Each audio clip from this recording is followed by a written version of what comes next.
Okay, for my young friends, this is going to be an important video, and in fact the first in many such videos as we prepare towards the ISC English language as well as English literature papers. And I want to assure my CBSE friends that similar videos will also be done for CBSE class 10, class 9, class 11 and class 12 students on how to write the perfect answer in order to get the maximum marks. So for student subscribers of Study with Sudhir, the aim as far as the ISC English literature paper for class 11 and class 12 students is at least 75. In fact, 75 plus out of 80 should really be the aim. So just to kind of talk about what we are going to talk about in this particular video, what we are going to focus in this video, we are going to look at whether quality is more important or quantity. Now when I say quantity, because one of the questions a lot of students actually ask me is, how long should an answer be? How long should an answer be when it is for 15 marks in section B of your ISC English literature paper? How long should the answer be when it is in section A? So this particular aspect becomes very important because many of you actually think quantity is more important than quality, and I will address that question. The second is about the difference between section A and section B, and I really believe the point many students actually miss out is that both actually call for a very different approach. And how different should that approach be, we will talk about in this video. Now let's actually start with this particular aspect. Now in section A, as you would be familiar, you need to answer 2 out of the 3 passages from the Tempest. Now these questions are largely of 2 marks or 1 mark each, right? And these basically are testing you on that particular piece of dialogue or particular passage that has been given from any act or scene of the Tempest. So what are you being tested on? You are being tested on how good you are at identifying the passage, which act, which scene is it actually taken from, where, put it in the context of the play, at what stage of the play is that piece of dialogue being spoken in the Tempest. So here what you are expected to do, the approach should be that when it comes to section A answers, you need to write basically 1 short paragraph for every mark. And when I say paragraph, I essentially mean just about 3 sentences max.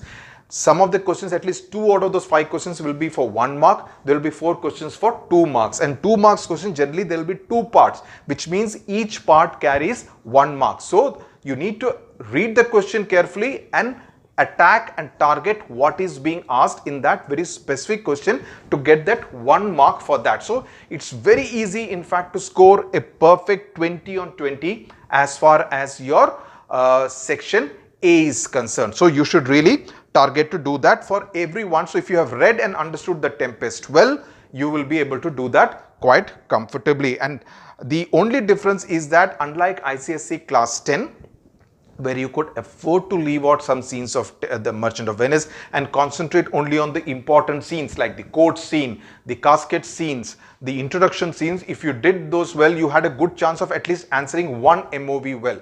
But here it's in fact different. In fact, on the contrary, the Tempest could well be your passport to success as far as the English literature paper is concerned, because you can get 20 marks in section A. You can get, if you attempt 2 questions from section B, you could actually get 30 marks there. So your 50 marks could just be the Tempest, and you could attempt 1 prose and 1 poem and you could be well sorted. So think about your strategy, what your strategy should be vis-a-vis the Tempest. Okay, now let's come to section B. The difference between section A and section B, what I spoke about, the different approach that is really called for, is that in section B, the nature of the questions expect you to understand the different themes of the play. And if you speak to any senior teachers who have also been evaluators of board papers, they will tell you that when they read the answers, they basically see, apart from the basic understanding of the Tempest and the language and the expression used, but much more importantly, how well they have understood the themes of the Tempest. And the themes of revenge, the themes of conspiracy, the theme of love, the theme of being betrayed by your own, in the case of Prospero by Antonio, in the case of Alonso, the Sebastian Antonio conspiracy, the Caliban conspiracy. So the different themes and what each character essentially represents in this particular place. So all those nuances and themes is what you will be tested on in section B of the question paper. So what you should do, basically three things. One, in your answer, never beat about the bush. If you are going to talk about idhar udhar ki baatein and tell about all these other stories, a seasoned examiner will always be able to understand that you are just beating about the bush and not coming to the point. Okay, you're just trying to focus on quantity and say that, okay, let me fill up this many pages. The examiner will be impressed. No, a senior and an experienced evaluator will never be impressed by just by quantity. Okay, the second one is, please prepare notes on the themes. This is something which you need to do. Many of you just keep asking for notes and borrowing notes from others.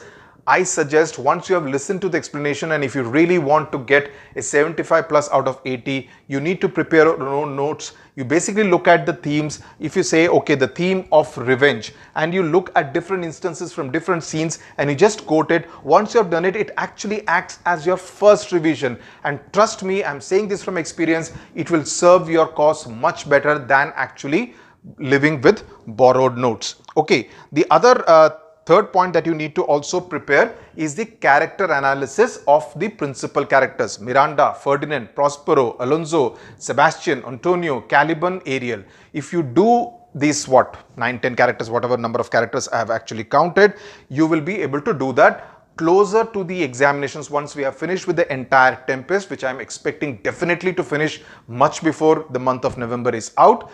In that case, once I am done with that, I will do live sessions talking about each character in detail. So that's something we will do closer to the examination. Now we come to the crucial part. What you have been asking, how long should a 15-mark questions answer should be? How long should that be?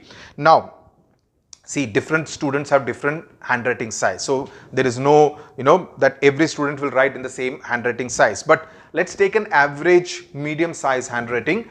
Your answer should not be under any circumstances of a 15-mark question less than 3 pages. Definitely not less than 3 pages which are provided in your board examination paper.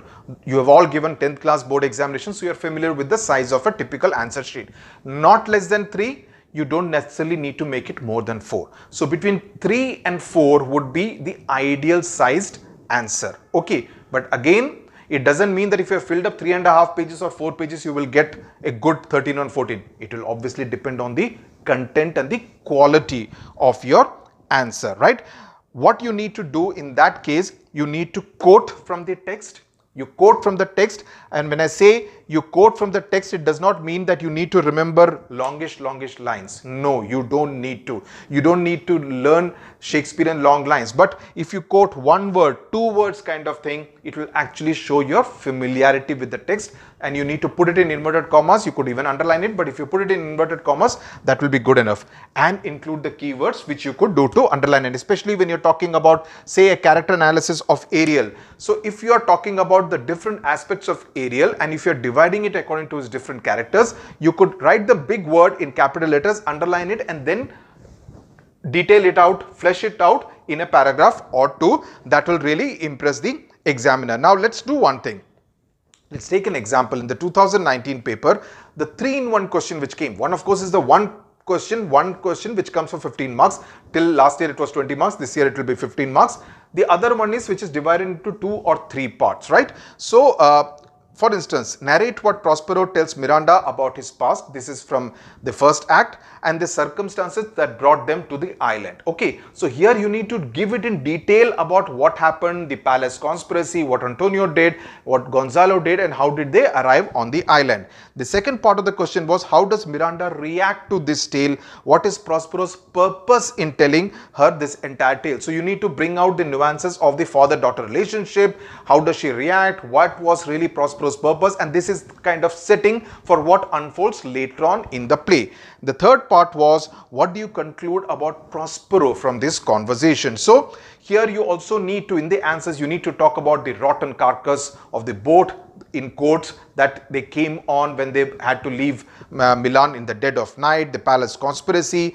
We come to know about Prospero's nature as a scholar. He was more interested in his magic books, in his scholarly pursuits, than actually in administering the kingdom, the dukedom of Milan, which he had given off to Antonio to administer. So all those details will have to come. If you give all those details with a few quotes kind of thrown into the answer, nothing can prevent you from getting a good 14 out of 15 or even a 15 out of 15 in this kind of answer. Now, another question that could come, how does Act 3, now this is the longer question for 15 marks. How does Act 3, Scene 1 bring out the love between Ferdinand and Miranda? Again, a lot of details. You need to talk about how that is like the central theme of the play.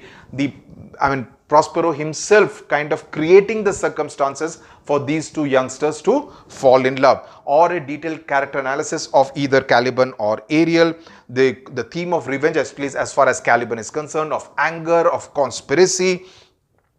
You need to focus on all that and quote from the play. Now let's take another example from prose, because that's also important. Let's take the example of The Story of an Hour, which is part of the ISC class 12 syllabus. One of the questions that has been asked in the past is, give an account of the thoughts and conflicts in Mrs. Mallard's mind when she hears of the untimely death of her husband. Now here you are obviously expected to provide great details and how each one of these references lead to conclusions, and also focus on the different moods of the protagonist of this short story, or the story quality. That's another question which has been asked about, how does it depict the struggle of a lone artist, right, the shoemakers, for survival in the world of vulgar commercialization. Now, unless you know the different instances that happen in the story, right, and then link it to the larger point that is being asked of you in the question, you will not get good marks. So attention to detail, I repeat, attention to detail and an ability to link it to the larger themes. If you see any of our video lessons, we have explained both. We have given the meanings of different lines and what each person means, and also linked it to the larger theme. So if you are able to take down notes from what we have said, you will be on the right path. So the trick, as I said right at the beginning, is to make your own notes. Have a checklist of about 5 to 8 points for each theme, each character with keywords, and you will be on course to get good marks. Now, as I said, the length of the answer, 3 to 4 pages, is ideal. Now, what happens often, and this you would have experienced even in ICSE class 10 or CBSE class 10, is that the first two answers you are generally, obviously whichever answer you know first, question you know first, you will attempt it first. So in that case, you end up giving it a much more of a fleshed, nice 4-page answer, 3.5 to 4-page answer. It's quite possible by the time you reach the last question, time is running out and you finish it off in 2.5 pages.